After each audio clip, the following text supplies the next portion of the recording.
siswa-siswi kelas 11 ilmu sosial, bertemu lagi di video pembelajaran fisikalitas minat. Kita akan mempelajari tentang kalor dengan kompetensi dasar menganalisis pengaruh kalor dan pemindahan kalor yang meliputi karakteristik termal suatu bahan, kapasitas dan konduktivitas kalor pada kehidupan sehari-hari. Yang pertama akan kita bahas yaitu mengenai kalor dan persamaan kalor. Kalor itu merupakan sebuah energi, suatu energi yang berpindah dari benda yang suhunya lebih tinggi ke benda yang suhunya lebih rendah dengan persamaan Q sama dengan M dikali C dikali delta T. Dengan Q-nya adalah kalor, itu dipengaruhi oleh massa F.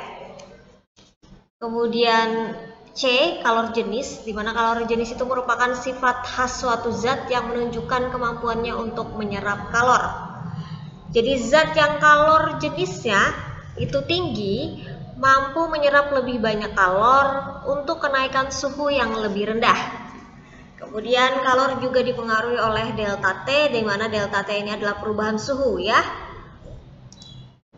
Kemudian ada kapasitas kalor, di mana kapasitas kalor itu merupakan banyaknya energi yang harus diberikan dalam bentuk kalor untuk menaikkan suhu suatu benda sebesar 1 derajat ya. Jadi untuk kapasitas kalor itu persamaannya adalah C sama dengan Q per delta T atau C sama dengan M dikali C. Jadi kapasitas kalor itu dipengaruhi oleh kalor dan juga perubahan suhunya. Kalau persamaan ini itu menunjukkan bahwa semakin besar kapasitas kalornya maka jumlah kalornya semakin besar. C berbanding lurus dengan Q atau jumlah kalor dan C berbanding terbalik dengan delta T atau perubahan suhunya. C juga itu bisa dipengaruhi oleh massa dan kalor jenisnya. Yang kedua ada asas Black, di mana asas Black ini menjelaskan bahwa kalor yang dilepaskan benda itu sama dengan kalor yang diterimanya, dengan persamaan Q lepas sama dengan Q terima. Jadi misal ada dua zat yang kita campur dengan suhu berbeda, maka jumlah kalor yang dilepas oleh suhu yang lebih tinggi itu sama dengan jumlah kalor yang dilepas oleh suhu yang lebih rendah. Sehingga kalau kita uraikan persamaannya sesuai dengan persamaan kalor tadi, Q sama dengan M dikali C dikali delta T, maka bisa kita uraikan kalor zat yang melepas itu M1 kali C1 dikali delta T1 sama dengan kalor yang diterima M2 dikali C2 dikali delta T2. Yang perlu diperhatikan adalah ini perubahan suhunya, bisa kalian lihat ada TC di sini. TC ini merupakan suhu kesetimbangan ya. Jadi ketika suatu zat itu didekatkan atau dicampurkan, misal air panas pada suhu tertentu, misal 80 derajat, kemudian dicampur dengan air dingin, suhunya lebih rendah yaitu 20 derajat, maka keduanya itu akan mencapai suhu setimbang atau disebut dengan TC ya, atau bisa ditulis lambangnya TC. Sehingga bisa kalian lihat letak TC ini itu bergantung dari zatnya melepas atau menerima ya. TC itu biasanya lebih rendah daripada suhu yang melepas, suhu zat yang melepas kalor, dan lebih tinggi daripada suhu zat yang menerima kalor. Sehingga untuk perubahan suhunya bisa kalian lihat untuk zat yang melepas kalor maka Q sama dengan M1 dikali C1 dikali T1 dikurang TC ya, karena yang lebih tinggi akan mengurangkan suhu yang lebih rendah atau suhu setimbangnya. Kemudian untuk kalor yang diterima oleh suatu zat maka persamaannya menjadi M2 dikali C2 dikali TC dikurang T2, di mana suhu setimbang ini itu lebih tinggi daripada suhu yang menerima kalor, sehingga perubahan suhunya itu dari suhu yang lebih tinggi dikurang suhu lebih rendah. Ini untuk asas Black. Contohnya seperti ini, air bermassa 200 gram dan bersuhu 30 derajat Celcius dicampur air mendidih bermassa 100 gram dan bersuhu 90 derajat Celcius. Dengan kalor jenis air itu 1 kalori per gram derajat Celcius. Ditanya suhu air campuran pada saat kesetimbangan termal adalah titik-titik-titik ya.